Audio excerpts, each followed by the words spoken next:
Olá, irmãos e irmãs, como vocês estão? Espero que vocês estejam bem. Eu estou com bastante saudade de todos vocês, tem tanto tempo que a gente não se vê presencialmente. Espero que acabe em breve esse período de quarentena, de pandemia, a gente possa estar junto, compartilhando um pouco das nossas caminhadas, da nossa vida e dando um forte abraço presencial. Eu peço desculpa pela demora na divulgação dessa aula, mas espero que essa aula seja edificante, que a gente possa aprender mais sobre Cristo, sobre Deus, sobre nós mesmos e que através dessa aula a gente aprenda como crescer um pouquinho mais na nossa caminhada com Cristo.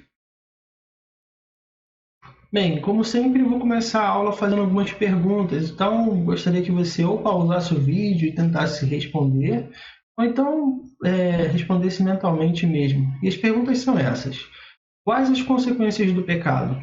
Pode um homem caído se reconciliar com Deus? Qual o preço da salvação? Qual a verdadeira natureza de Jesus Cristo? Por que ele teve que morrer? São perguntas importantes que vão nortear a nossa aula, a nossa discussão de hoje. Então, se você puder, tenta responder essas perguntas. Bem, vamos começar falando sobre as consequências do pecado, né? Na aula de hoje a gente vai falar sobre as consequências do pecado, vamos falar sobre a pessoa de Jesus Cristo, um pouquinho da obra dele. E na semana que vem vocês vão, na verdade na próxima aula, né, que vou divulgar logo em seguida, vocês vão aprender com o Fernando um pouco sobre a expiação, a suficiência e a morte de Cristo. Na aula de hoje a gente vai focar nas consequências do pecado, um pouquinho, e na verdade o foco mesmo dessa nossa aula é sobre Cristo, quem ele foi e sobre a sua obra. Bem, lá em Gênesis capítulo 2, de 15 a 17, Deus ele deu uma restrição para Adão, né? Deus, quando criou Adão e criou Eva, eles colocou num ambiente extremamente perfeito, onde eles tinham plena liberdade, onde eles tinham muitos prazeres no jardim, onde podiam desfrutar dos frutos, podiam desfrutar da presença e do relacionamento profundo com Deus. Deus todo dia ia visitá-los, conversava com eles.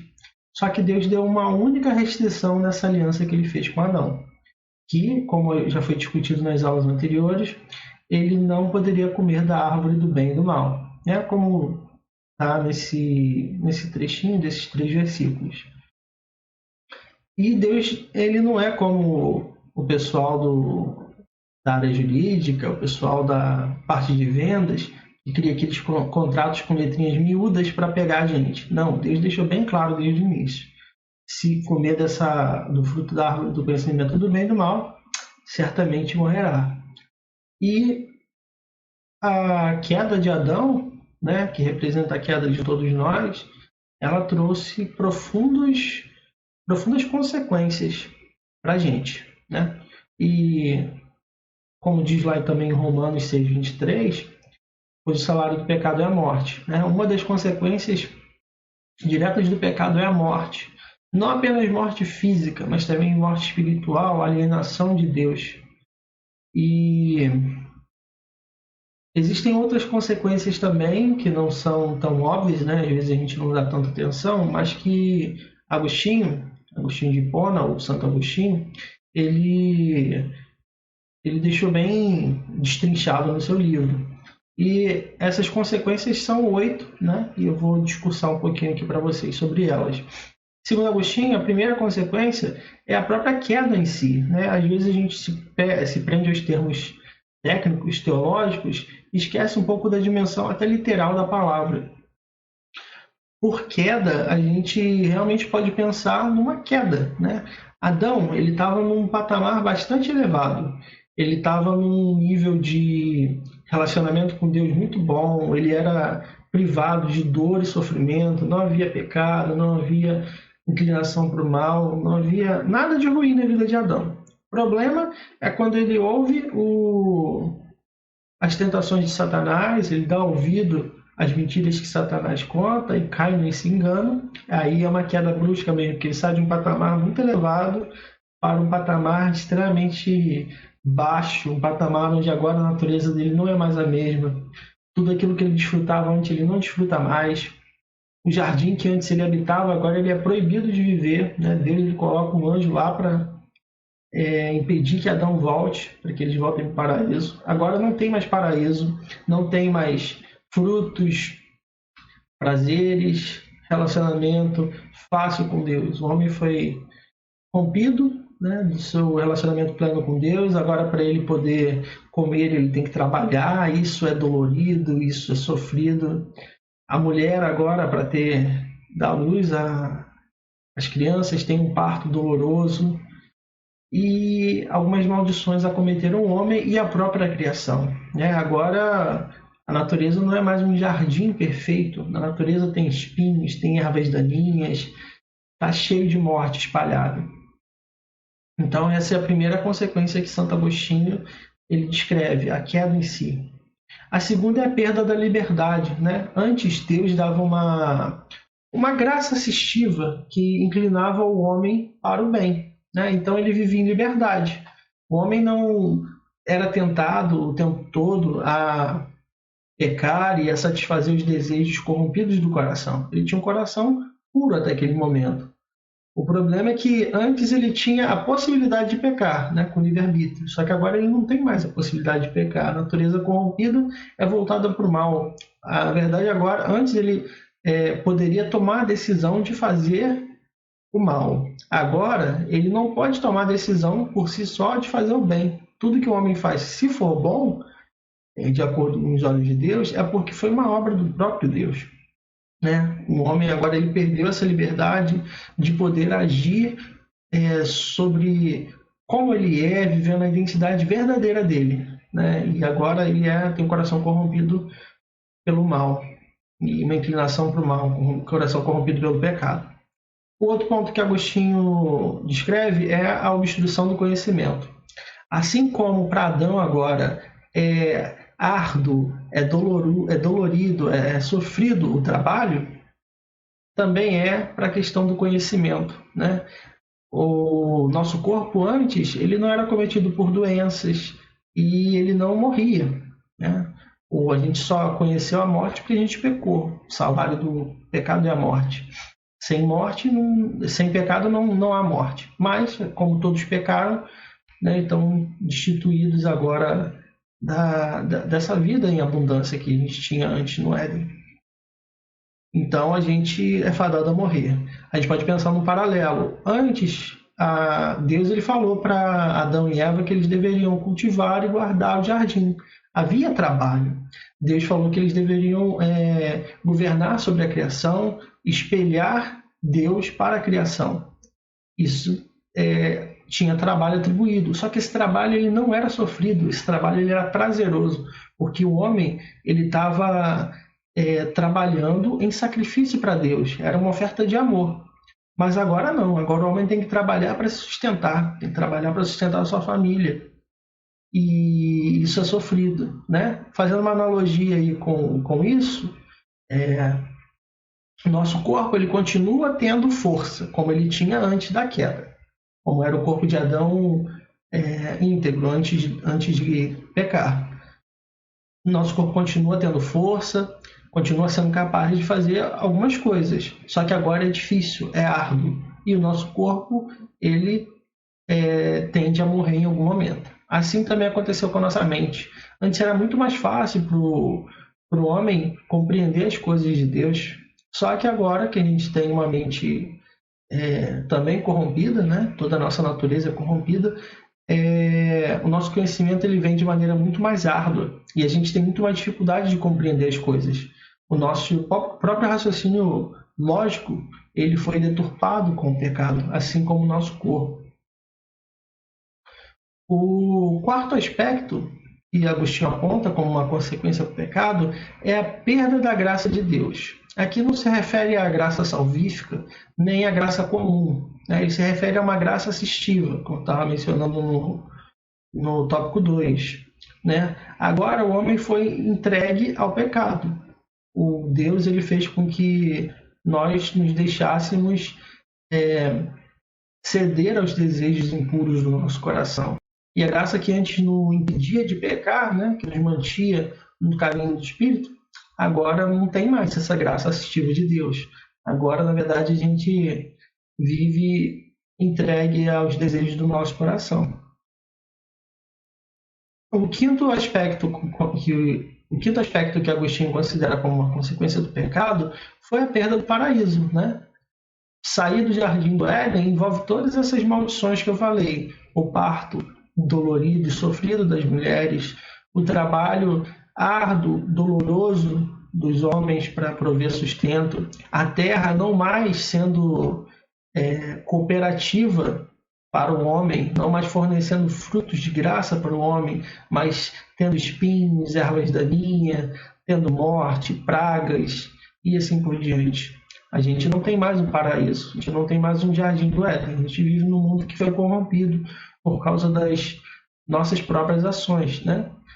Como eu vou falar melhor no 8, lembrando que Adão era o nosso representante. A sexta consequência é a concupiscência da carne. A concupiscência da carne. Como o apóstolo Paulo ele menciona, né, aquele famoso versículo: o bem que eu quero fazer eu não faço, e o mal que eu não quero, esse sim eu faço. Como a gente discutiu nos outros tópicos anteriores, agora a nossa carne está voltada para o mal. E antes, o nosso corpo, a nossa mente, o nosso espírito, ele estava alinhado ao Espírito de Deus e a gente fazia as coisas com prazer, com vontade, com alegria e felicidade. Mas agora não. A nossa carne ela milita, ela luta ardentemente contra o Espírito. E não é mais fácil como era antes, né? Não é. Agora a gente tem dor, sofrimento, que não era para ter. Deus não nos planejou para viver assim. Mas a nossa condição atual, infelizmente, é essa, por causa da queda.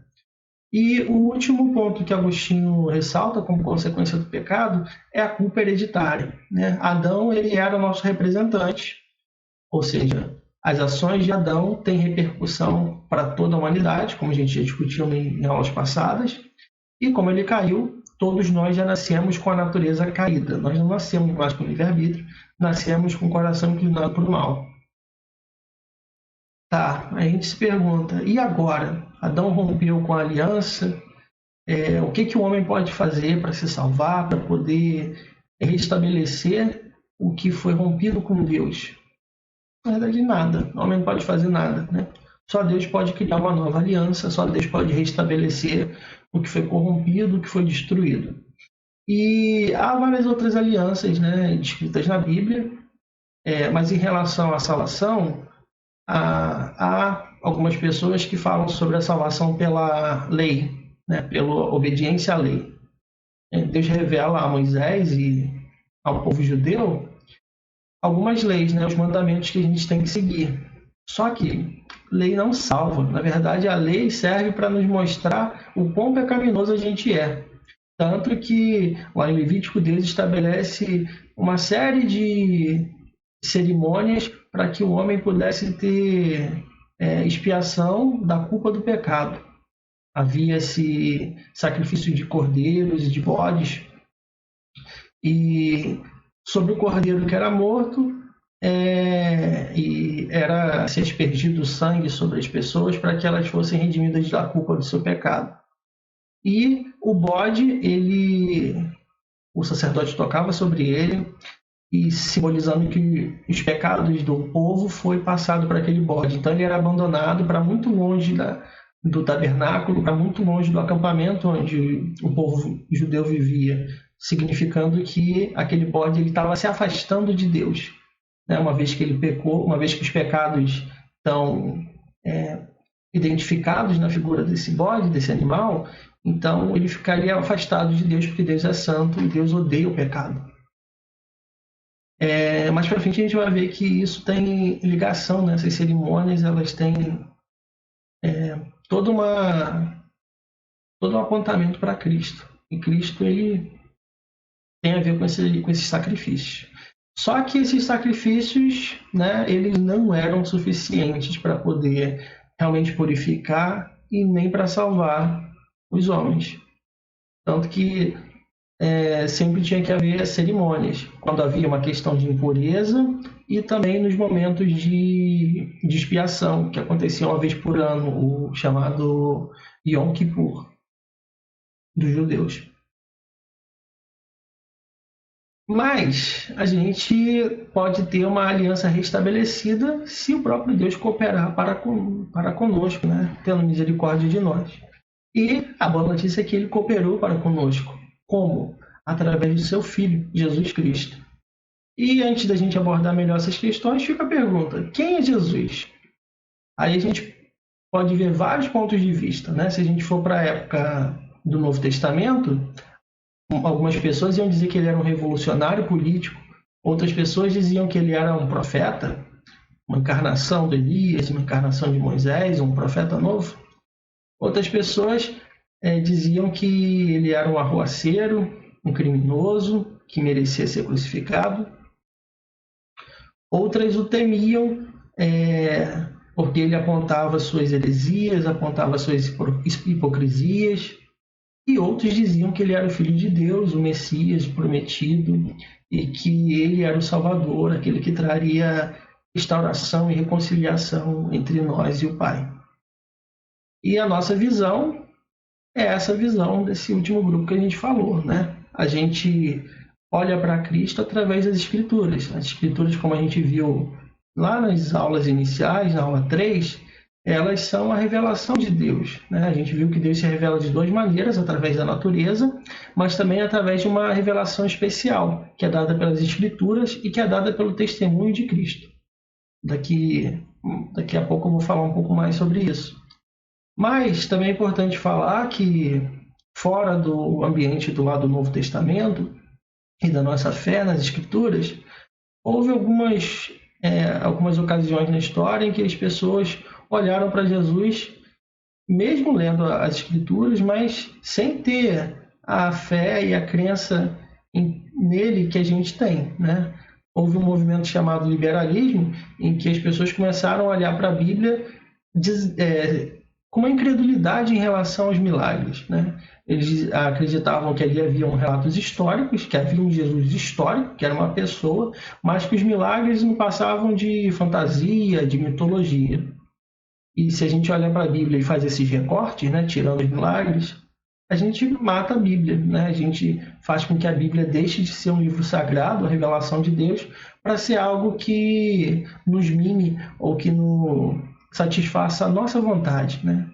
Olhar para Deus com as nossas expectativas, com os nossos desejos, é uma heresia imensa. E a gente não pode fazer isso. Como que a gente tem que olhar para Cristo, então? Através das Escrituras. A gente tem que olhar para Cristo através das profecias que haviam no Antigo Testamento, das próprias revelações que o Cristo disse em relação à sua identidade. Jesus, ele disse quem ele era. E através dos seus discípulos, que nos revelam quem ele é, nos evangelhos, nas cartas, nas epístolas e também no livro de Revelação, né, o Apocalipse. Então, o que significa essa palavra Cristo, Messias? Eu coloquei, né, Jesus Cristo, Messias. Na verdade, essa expressão Jesus Cristo, Messias, ela é redundante. A gente está dizendo duas vezes a mesma coisa. Mas eu coloquei isso de propósito, não foi um erro, não. Messias é uma palavra que vem do hebraico e Cristo é uma palavra que vem do grego. Ambas têm o mesmo significado, que significa ungido. Ungido seria aquele que foi escolhido, aquele que foi preparado para ser rei, aquele que foi consagrado, né? E Jesus, Cristo, Messias, ele é o ungido, ele é o escolhido, ele é aquele sobre todos os outros. Ele é o verdadeiro Adão, ele é o verdadeiro Davi, ele é aquele que os profetas profetizaram há muito tempo atrás. Estou sendo redundante aqui, mas não tem problema não. É bom ser redundante quando vamos falar bem de Cristo, né? E às vezes as pessoas veem a expressão Jesus Cristo e acham que Cristo é um sobrenome. Não, Cristo é um título muito importante. Quando a gente diz Jesus Cristo e entende o que a gente está dizendo, a gente está fazendo uma confissão de fé, porque a gente está dizendo que Jesus era o verdadeiro Filho de Deus, ele era aquele prometido por Deus que nos traria redenção, reconciliação, expiação pelos nossos pecados. Então, mais do que uma simples palavra, mais do que um simples termo técnico ou teológico, aqui esse termo tem uma confissão de fé. Então, lembrando, Messias, Cristo, significa a mesma coisa, em português seria ungido. Ok, então vamos analisar um pouco sobre Cristo através das lentes das Escrituras, né? Pelo que foi revelado pela palavra. Lá em Gênesis a gente pode ler o seguinte: Então o Senhor Deus declarou à serpente: Já que você fez isso, maldita é você entre todos os rebanhos domésticos e entre todos os animais selvagens. Sobre o seu ventre você rastejará e pó comerá todos os dias da sua vida. Porém, inimizade entre você e a mulher, entre a sua descendência e o descendente dela, este lhe ferirá a cabeça e você lhe ferirá o calcanhar. Então, aqui junto com a maldição que Deus dá à serpente, Deus mesmo já nos diz que ele vai mandar um homem, um descendente de mulher, descendente de Adão, que ferirá a cabeça da serpente. Ela o ferirá também no calcanhar, ou seja, ela vai imputar uma ferida que não é de morte nesse descendente, né, nesse salvador, nessa pessoa que Deus vai mandar, mas ele vai ter total vitória, porque ele vai ferir a cabeça da serpente, ou seja, ele vai destruir todo o poder que ela tem, aniquilar a serpente. Essa é a primeira profecia que nos aponta para Cristo, né? E ela está lá em Gênesis, logo no comecinho de Gênesis. Um segundo texto, né, que nos aponta para Cristo em profecias, é o texto de Isaías. Eu coloquei 2 versículos aqui. O primeiro está lá no capítulo 7, versículo 14, que diz: Por isso o Senhor mesmo lhes dará um sinal. A virgem ficará grávida e dará à luz um filho, e o chamará Emanuel. Essa parte que eu destaquei aqui mostra a profecia de que o Messias, né, o ungido, o nosso Salvador prometido, ele nasceria de uma virgem, ou seja, seria um nascimento miraculoso, o que a gente verifica, né, que acontece com Maria, e que ele se chamará Emanuel. Aqui é uma palavra em hebraico, né, que significa Deus conosco.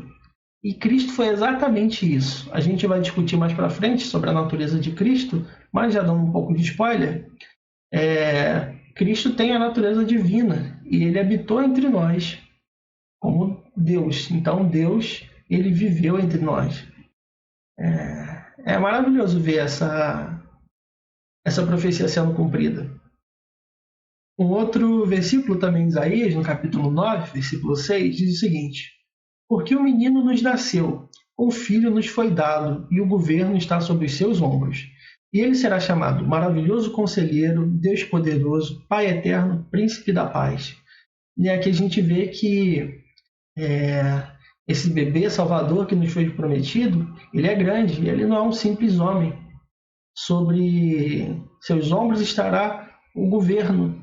E como a gente vai discutir mais para frente, não é um governo só político, como esperavam os judeus, né? Eles esperavam um redentor para Israel, alguém que fizesse com que Israel voltasse a ser uma grande nação, como nos tempos de Davi. Não. O reino que esse rei possui é muito maior do que qualquer reino na terra. É o reino dos reinos, né? O reino com letra maiúscula. Então, novamente, vamos fazer a pergunta: quem é Jesus? Até aqui a gente viu algumas profecias sobre ele, mas essas profecias já se revelaram. Não na nossa época, há 2000 anos atrás, mas a gente tem bastante informação sobre ele, né? Antes de adentrarmos um pouquinho mais sobre a pessoa de Cristo, vamos analisar um pouco sobre a natureza dele. Aqui há algumas visões diferentes que começaram lá no começo da igreja primitiva, né? Na verdade, são algumas visões até heréticas. Como a gente viu, Jesus ele nasceu de mulher, ou seja, ele tem uma natureza humana, mas ele também tem uma natureza divina. Aí ficam os questionamentos. Jesus, ele era só homem, ele era só Deus, ele era uma mistura, né? Meio homem, meio Deus, ou ele era homem e Deus ao mesmo tempo? Qual que é a natureza de Jesus? Então, assim, as duas primeiras a gente já pode descartar, né? Jesus não era só homem, porque ele nasceu de maneira miraculosa. Ele nasceu de uma virgem. Não existe isso. Nunca aconteceu na história. Também nunca vai acontecer. É impossível biologicamente.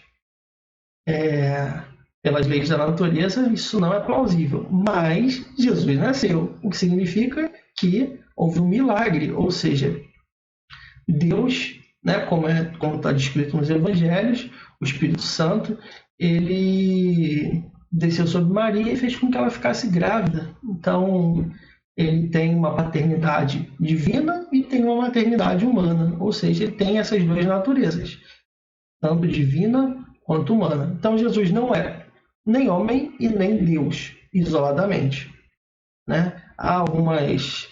Havia algumas teorias de que Jesus ele tinha essas duas naturezas e que às vezes ele se comportava como uma, outras vezes ele se comportava como outra. Tem os termos teológicos, como nestorianismo, mas eu não vou ficar pegando nomes não. Só as ideias já está importante, já basta. Outra visão dizia que Jesus ele era um intermediário entre homem e Deus, né? Ele não era nem totalmente homem, nem totalmente Deus. Ele era algo meio que no meio, sabe? E a igreja, em um concílio, no concílio de Nicéia, se não me falha a memória, ela conseguiu resolver esse problema. E ela disse: Jesus não é só homem isolado, nem só Deus isolado, nem um pouquinho de cada um, se é uma coisa nova, né, um novo ser. Na verdade, Jesus ele é tanto homem como Deus. 100% homem, 100% Deus. Duas naturezas existindo num único ser, numa única pessoa.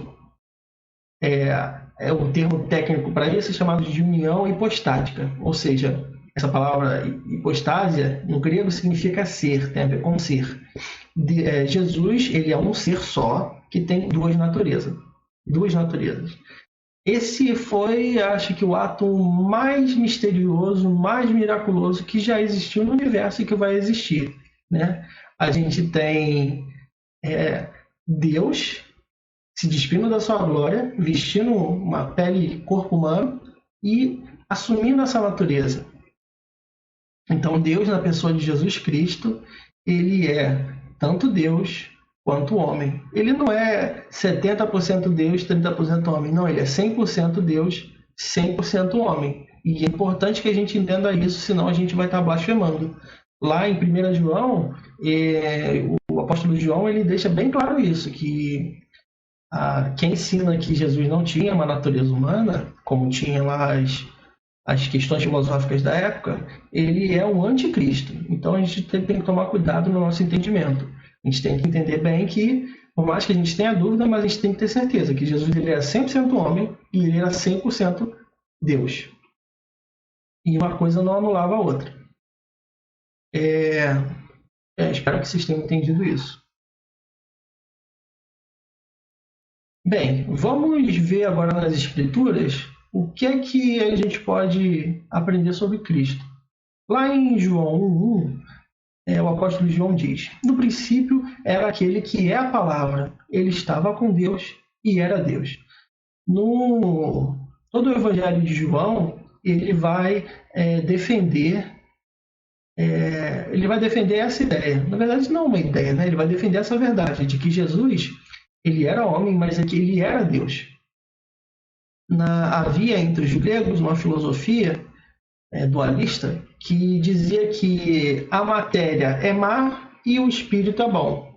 Então, para as pessoas que acreditavam em Cristo e que acreditavam também nessa filosofia, elas tinham uma divergência. Mas calma aí, se Jesus é homem e a matéria é má, mas ele é Deus e Deus é bom, não pode, tem alguma coisa errada. Ou ele só é Deus, ou não pode isso, ele não pode ser o Salvador, sendo que ele tem uma natureza má.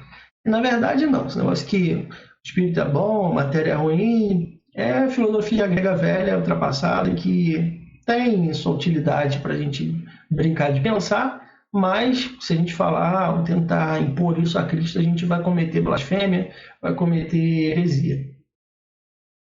Então, como descrito nesse versículo de João, no Evangelho de João, Jesus era Deus e Desde quando Jesus existia? Desde sempre, desde a eternidade. No princípio, ele era aquele que é a palavra. Então, Jesus é eterno, né? Lembrando que Jesus tem a natureza divina. Então, a eternidade que pertence a Deus pertence a Jesus, porque ele é Deus também. Lembrando da aula da Trindade, o Pai, o Filho e o Espírito Santo são pessoas diferentes, mas são o mesmo ser que é Deus. Ainda no Evangelho de João, no capítulo 8, versículo 58, diz o seguinte: Respondeu Jesus: Eu lhes afirmo que antes de Abraão nascer, eu sou. Aqui a gente tem as palavras do nosso mestre, o próprio Jesus está falando: antes de Abraão nascer, eu sou. Nesse momento, há questionamento dos fariseus, falando assim: você não tem nem 50 anos, como que você diz que Abraão, que você conheceu Abraão, que Abraão te conheceu? Aí Jesus faz uma afirmação bem potente, ao invés de ficar discutindo com os fariseus, ele fala uma frase que para eles deve ter sido soado absurdo, né? Porque eles não tinham o entendimento que a gente tem, né? Eles não tinham o Espírito Santo para revelá-los, para tirar o véu dos olhos deles. Estavam cegos em meio à sua religiosidade, hipocrisia. Mas Jesus usa uma frase que apenas um ser já usou, que é o Deus Pai, né? Deus Pai fala que eu sou o que sou. E aqui Jesus, quando diz eu sou, ele está querendo dizer que ele está reivindicando para si a natureza divina. Ou seja, ele está falando: eu sou Deus. Eu existo desde sempre, desde o princípio. Era aquele que é a palavra, né? Jesus, ele é eterno, porque ele é Deus. Então, o próprio Jesus nos diz isso, nos revela a sua identidade. Aqui nesse versículo e em diversos outros, a gente pode visualizar isso.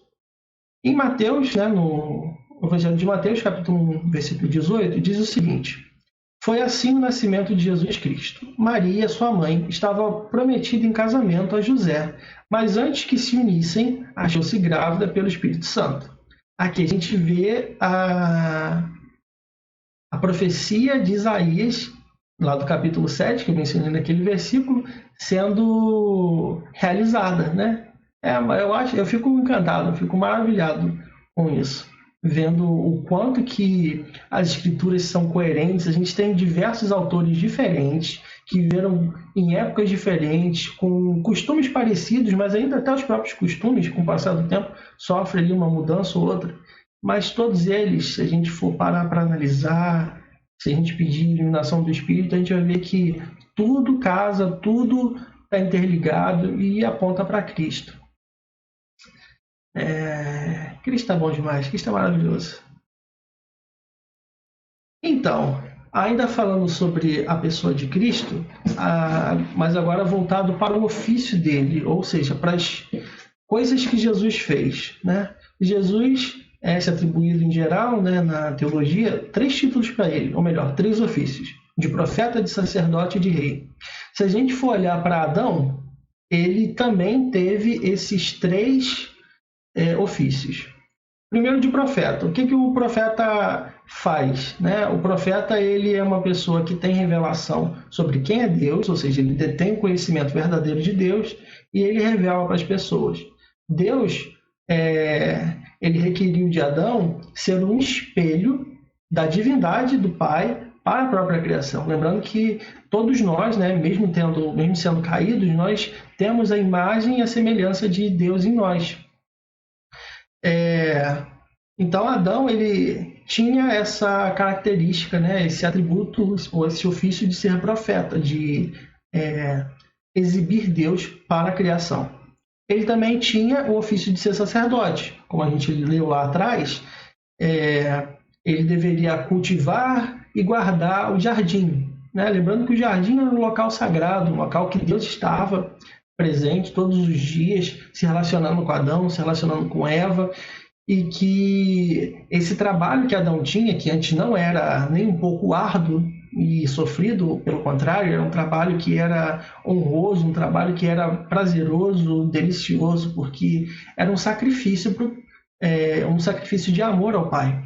Então, aqui a gente vê esse ofício sacerdotal que Adão tinha, né? o sacrifício do trabalho, de cumprir e obedecer, sendo fiel às ordens de Deus. E por último tem o ofício de rei, né? Deus ele fala que o homem, Adão, no caso, ele teria que governar toda a criação.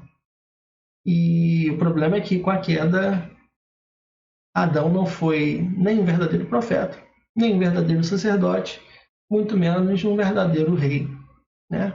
A gente teve vários profetas que a gente vê ao longo do Antigo Testamento, e a gente tem até um profeta também no Novo Testamento, que é João Batista, mas nenhum deles foi o profeta. Todos eles falaram sobre Deus de maneira correta, mas todos eles morreram, todos eles eram homens corrompidos.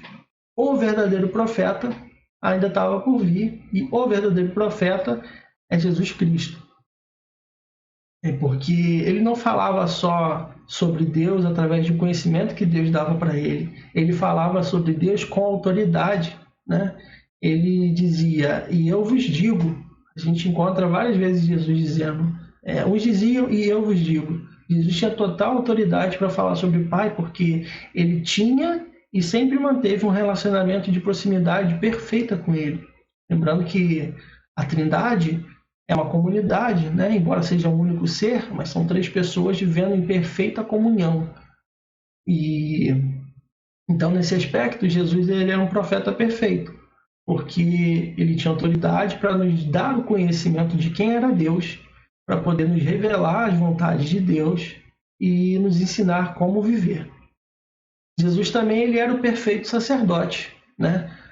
Quando eu tinha falado para vocês um pouco mais atrás no vídeo, havia 6 cerimônias de expiação, né, descritas no Levítico, onde a gente tinha a figura do cordeiro e do bode, que um era sacrificado para remoção da culpa do pecado, e o outro era abandonado no deserto para ficar longe de Deus, né, se afastar do tabernáculo, que era o local que Deus habitava, para que a ira de Deus sobre o pecado fosse cumprida. Então, esse bode morria no deserto, longe de Deus. E o que Cristo fez? Ele se fez maldição por nós na cruz. Ele morreu sem ter pecado nenhum. Mas por que ele se fez maldição? Né? Havia a descrição lá no Antigo Testamento de que todo homem que é pendurado no madeiro é maldito. Então Jesus ele não tinha pecado, a morte não tinha poder sobre ele, né? Se Jesus não tivesse escolhido morrer por nós, ele ia continuar vivo eternamente, porque a morte é salário do pecado. E Jesus nunca pecou e nunca nem teve a possibilidade de pecar, porque ele é santo. A natureza divina dele é perfeitamente santa.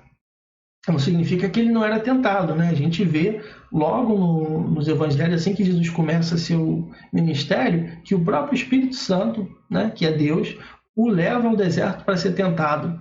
E ali a gente vê a figura, o ofício sacerdotal de Cristo, né? Na verdade.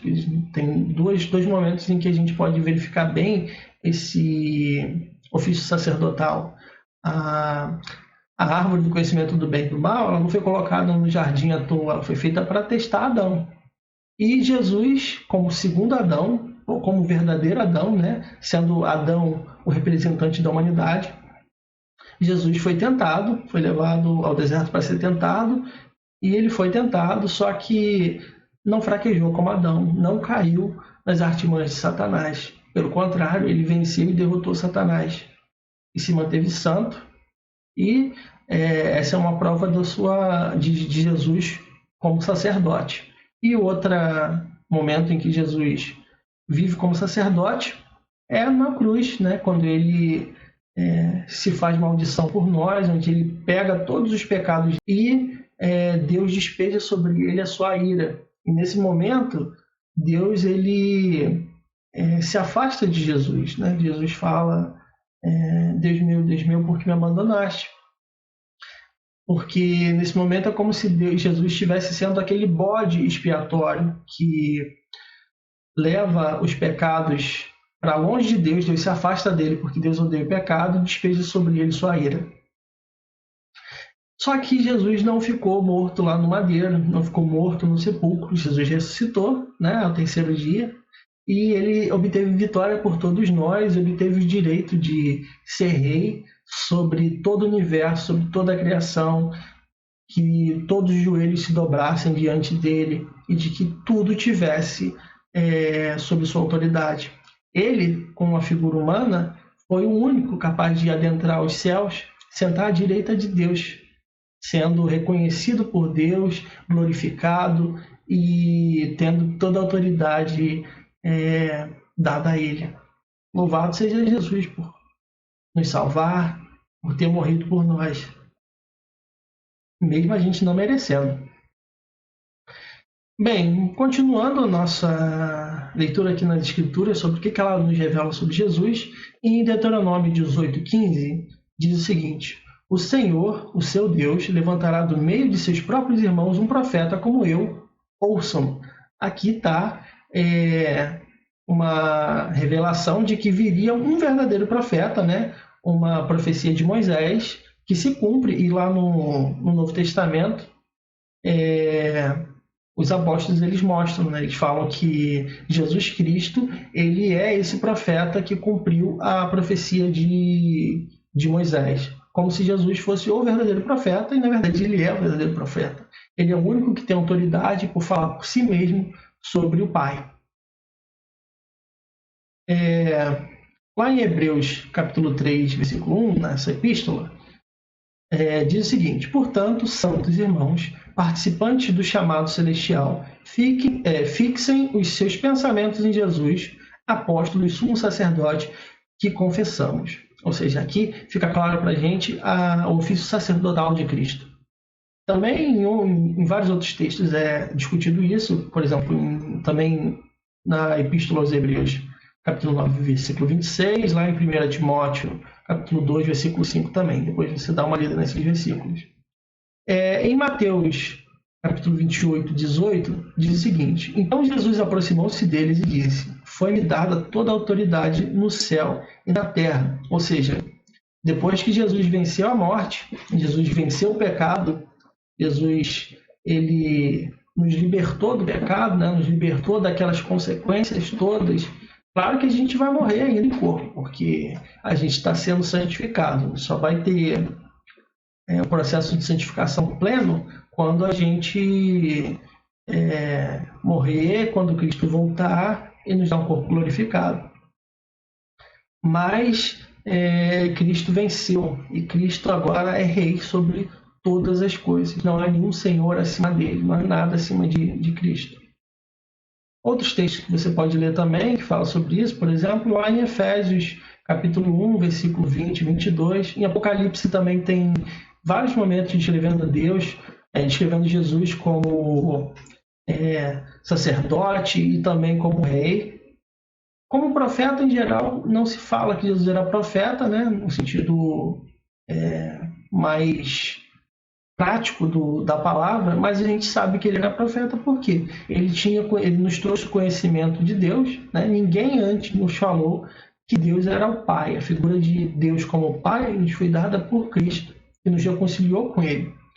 Então, apenas Cristo tinha autoridade para falar sobre Deus Pai, porque ele era o verdadeiro profeta. Em Apocalipse tem várias também descrições sobre Cristo como rei.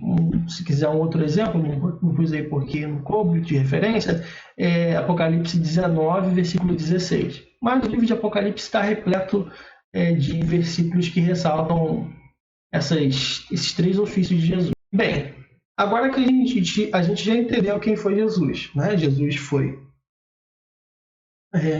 homem, 100% homem, 100% Deus. Jesus foi um verdadeiro profeta, foi um verdadeiro sacerdote, foi um verdadeiro rei. Ele é o rei. E somente temos reconciliação com o Pai, somente temos libertação do pecado, libertação da nossa culpa, né? Somente temos vida eterna em Cristo Jesus. Sem Ele, o que nos resta é a morte. Então vem uma outra pergunta: por que Jesus teve que morrer? Será que não tinha uma outra opção?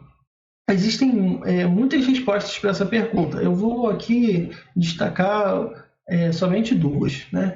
A primeira era para restabelecer uma nova aliança entre o homem e Deus. Ou melhor, a primeira era restabelecer uma nova aliança entre Deus e o homem. O homem por si só não poderia se reconciliar com Deus, não poderia pagar o preço da sua salvação, da sua libertação, né? Porque ele estava fadado à morte. Lembrando que o homem nem pode mesmo querer ser salvo por si só, porque o coração dele é inclinado para o mal. Mas discussão será feita com mais profundidade no final do curso, quando a gente for falar sobre alguns pontos do calvinismo. Mas a gente já pode pensar aqui, ter em mente que por nós mesmos não podemos nos salvar. A gente precisa que Deus dê o primeiro passo. Na verdade, a gente precisa que Deus desse todos os passos, né? Que Ele nos fizesse, que Ele se fizesse homem para nos salvar e morresse por nós, que Ele nos convidasse e nos convencesse de que Cristo é o Filho dele que morreu por nós. Então, Deus fez toda a obra. Basta a gente agora ser responsável e procurar viver de acordo com o exemplo que Jesus deu para a gente. Está aí uma outra resposta para essa pergunta: por que Jesus teve que morrer?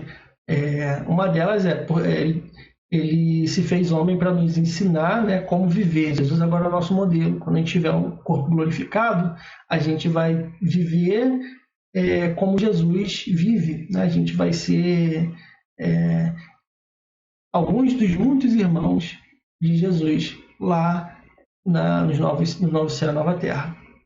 Uma outra resposta é para enviar o Consolador, o Espírito Santo, né? Para que a gente seja convencido do pecado, do nosso pecado, a gente precisa do Espírito Santo. Por nós mesmos, na nossa natureza corrompida, a gente não consegue. A gente acredita que, como a sociedade diz, a gente precisa satisfazer a nossa felicidade, o nosso desejo, todas essas baboseiras que tem por aí. O que nos convence, na verdade, quem nos convence do nosso pecado, da nossa condição desesperada, que muitas das vezes o homem nem sabe, é o Espírito Santo. Existem outras perguntas, eu não vou me estender a elas para não ficar muito grande. E duas perguntas também aparecem e a gente deve fazer. Por que ele morreu na cruz? Haveria uma outra forma dele morrer para nos salvar? O livro do John Stott, A Cruz de Cristo, ele explica de maneira fabulosa, né? Ele fala que a cruz, por mais que ela seja uma morte terrível e desonrosa, ela é a única morte que possibilitaria que Cristo ficasse com os braços abertos, mostrando para o mundo que ele veio para nos salvar, para nos acolher, para nos amar, para nos ensinarmos quem é o Pai, para nos reconciliarmos com Ele e para fazer com que nós sejamos transformados, mudados e, passo a passo, santificados. E também a cruz ela tem alguns aspectos, né, que reforçam três verdades poderosas. A primeira é a gravidade dos nossos pecados. Quando a gente olha para a cruz, a gente olha o sofrimento todo que Cristo teve. E é importante que a gente também não se foque apenas no sofrimento físico. O sofrimento físico foi terrível, né? Jesus sofreu demais. Era uma das piores mortes. Literalmente era uma morte desonrosa. Só que, se a gente for parar para pensar, muitas outras pessoas morreram também dessa forma, né? Os próprios 2 ladrões que estavam ao lado da cruz de Jesus foram mortos dessa maneira, né? Isso, então, não traz algo de especial ou de salvífico, a cruz em si. Mas, se a gente lembrar que Jesus, assim como o bode nas cerimônias que estão descritas em Levítico, que os judeus fazem até hoje de expiação, ele foi afastado de Deus, porque ele não pecou, mas como ele tomou o nosso pecado sobre ele, é como se sobre Cristo tivesse todos os pecados de todos os homens, de todas as eras, sobre ele. Então, quando isso aconteceu, Deus se afastou dele e lançou sobre ele toda a sua ira. E isso é mais terrível do que qualquer sofrimento. Eu não estou diminuindo o sofrimento físico de Cristo na cruz. Deve ter sido terrível. Mas eu estou ressaltando, né? Eu quero que fique claro que o sofrimento que Cristo teve por ter se afastado do Pai e por ter provado do cálice, que era a ira dele, foi terrível. E isso é uma das coisas que a morte dele na cruz tem que nos constranger, tem que nos incomodar no mínimo, para que tenhamos nossos olhos abertos e nos libertemos de pecados que a gente tem de estimação, de coisas que a gente sabe que Deus não se agrada e que a gente tem que se livrar delas. Cristo morreu por causa disso. Que a gente honre o nosso Senhor, nosso Salvador, e busque viver da maneira mais correta possível, de maneira a obedecer às Escrituras, né? Viver conforme o exemplo dele. Não para que sejamos salvos, a gente não é salvo pelo nosso mérito, mas a gente precisa ter respeito, precisa honrar, respeitar e louvar ao sacrifício que Cristo fez por nós na cruz. Um outro ponto é o maravilhoso amor de Deus, né? Lembrando que Deus ele podia ter matado, fulminado Adão e Eva no momento que eles pecaram, porque ele tinha deixado claro que no momento que eles comessem, eles certamente morreriam. Mas ele não fez isso, ele deixou eles viverem ainda mais muitos séculos. E pior ainda, Deus ele se despiu da sua glória, ele se fez homem na forma de Jesus Cristo e ele habitou entre nós e sofreu.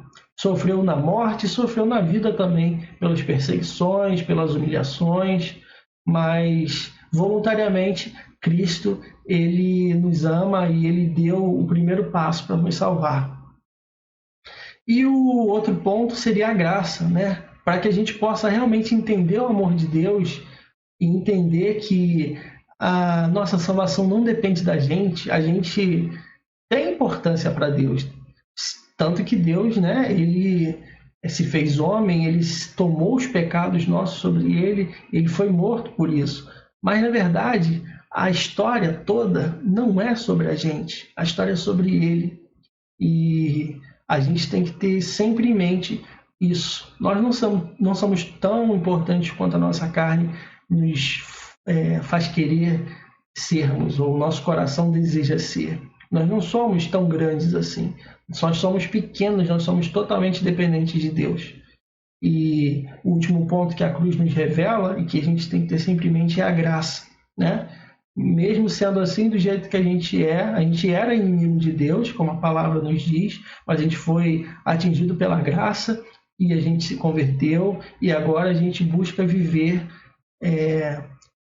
em santidade, a gente busca viver guiado pelo Espírito Santo, a gente busca imitar Cristo. Então, que a gente tenha sempre em mente essa graça maravilhosa que Deus nos concede. E algumas perguntas eu gostaria que vocês fizessem. É quase desafio essa daqui. Mas, sinceramente, parem para pensar nessas perguntas. Vai ser bom para vocês.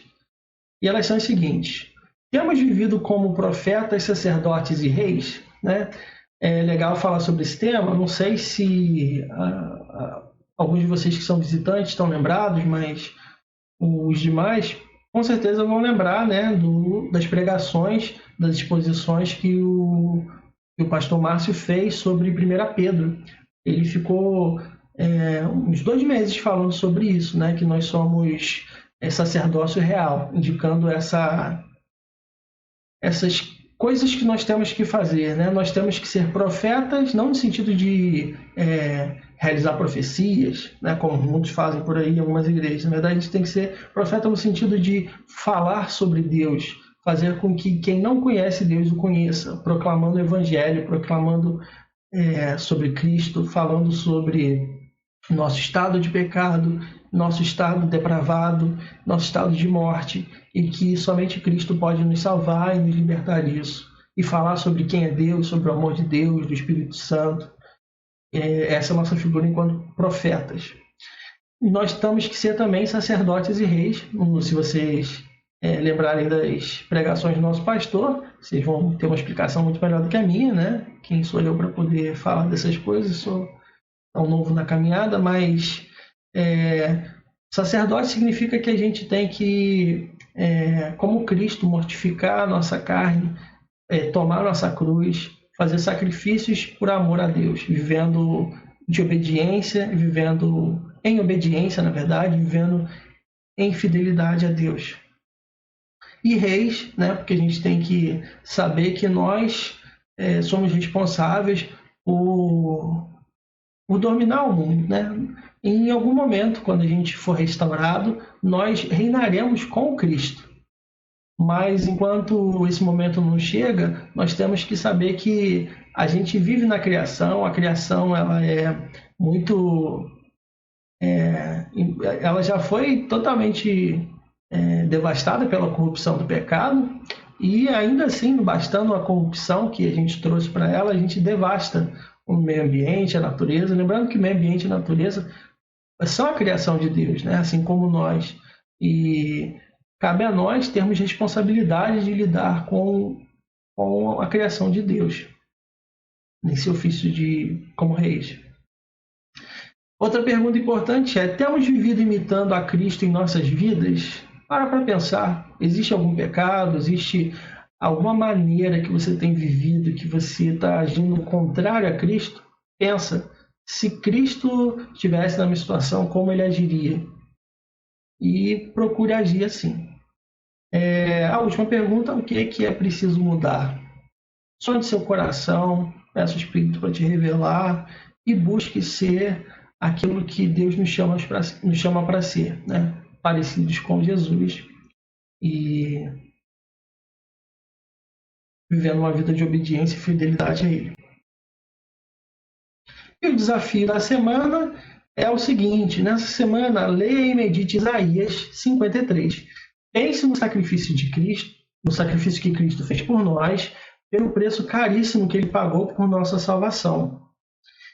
E o louve em agradecimento e em amor à sua divina misericórdia.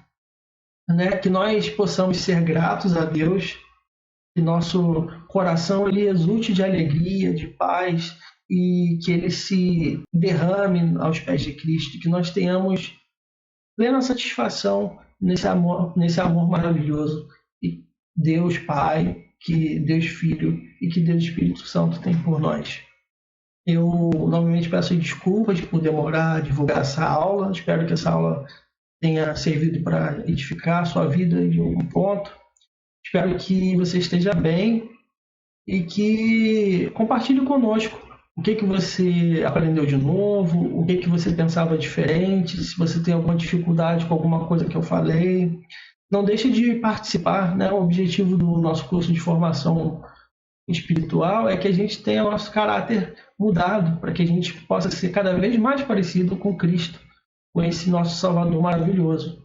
Então, compartilhe suas dúvidas, compartilhe suas dificuldades, compartilhe suas conquistas também, como que você tem crescido na sua caminhada, o que as nossas aulas têm contribuído para vocês.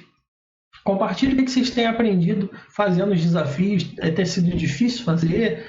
Quando vocês conseguem fazer, tem percebido alguma mudança? Compartilhe conosco, vai ser bênção tanto para vocês quanto para a gente. Como eu disse, eu estou com saudade de vocês, espero que a gente se veja logo. Um forte abraço, fiquem com Deus e até a próxima aula.